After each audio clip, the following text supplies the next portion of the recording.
মনে হয় আর ভালো থাকতে পারবো না, পরিস্থিতিটা খুব খারাপ। দেখছি রাতের বেলা রোদ উঠেছে, আবার দিনের বেলা দেখছি জ্যোৎস্না।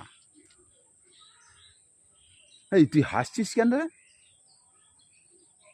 জানিস তো দিনের বেলা জ্যোৎস্না বেরোয়, জানিস? আরে সেই ওদের বাড়ির মেয়েটার নাম রে। আরে কি নাম এক্ষুনি বললাম যেন, ভুলে গেছি, মনেই নেই। শালা মাথাটা না একেবারে কিচ্ছু নেই, মাথায় কিছু রাখতে পারি না ছোটবেলা থেকে। ওই জন্যই পড়াশোনা আমার হয়নি।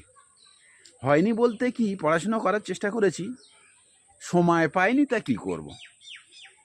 যতটা পেরেছি ততটা করেছি চলার মতো।